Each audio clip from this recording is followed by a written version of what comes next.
It's been really awesome performing in the UK. I think especially because I'm not here as often as I am, and I don't, perform here as often as I do in the States. So I think everyone just gets really excited. It's like very amped up, and so I think everyone just definitely has a really good energy when they come into the show. I and a lot of my team, and definitely I will not like take credit for all the concepts of the show. I definitely had my hand in a lot of it, and yes and no's, and different ideas. But mostly my choreographer Jamal, who he is a genius. He went through so many different ideas. We went through thousands of different ideas, and then finally this one just seemed normal because we didn't want to be stuck to one theme to an entire show. It's just a bunch.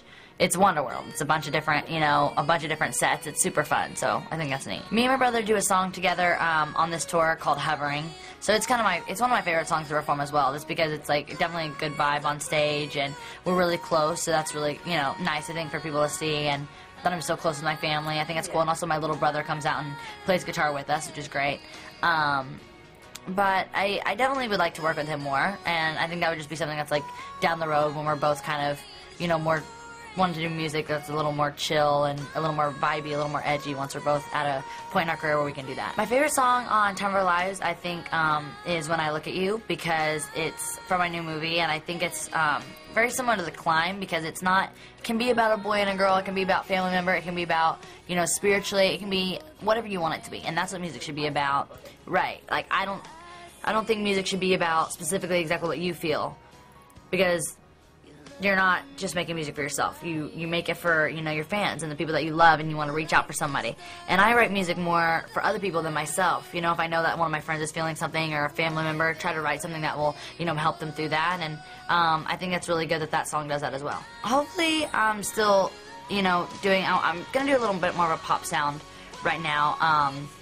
That's what I want to, continue to do just for this next record, and just so people can still relate to me. And then I want to take a break from music for a little while and have some time to, really discover like my sound and who I am. And I think that'll be really important for me to be able to take that time and, in a year from now, 2 years from now, put out a record that, I'm completely happy with, and it's something that I've really had time to produce, write, record, do all of that. I definitely am more of like a rock chick. A lot of people don't really understand my music too, because I either listen to like grunge with my brother, which is more, I love like Nirvana, and we love Pink Floyd and that kind of stuff with my brother.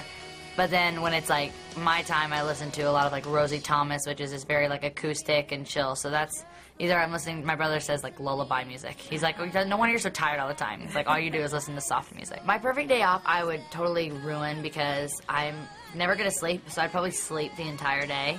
But I hate doing that, because then I'm like, my whole day's wasted, and whatever. So I'd probably just try to get up at a decent time and, like go see things and enjoy things, and maybe, in this business, I guess you never really have a day off. You're kind of constantly on the clock. You go out and you meet people, and you have to look a certain way or act a certain way. But I feel like that's why I relate to my fans, is because I'm not as much like that, and when I go out, I'm like very real, and, half the time I look like crap in the pictures, but I don't really care, because I'm not gonna, you can't live your life trying to look like you're on the cover of the magazine, because you can't always be working. I kind of started my New Year's resolution with, like quitting my Twitter and getting off the computer as much. I feel like I've spent so much of my life, not really living it, just kind of being there and not really being 100% in that moment. So I want to do that a little bit more and not worry as much. And I'm pretty carefree as it is, but I think just realize that whatever happens for a reason,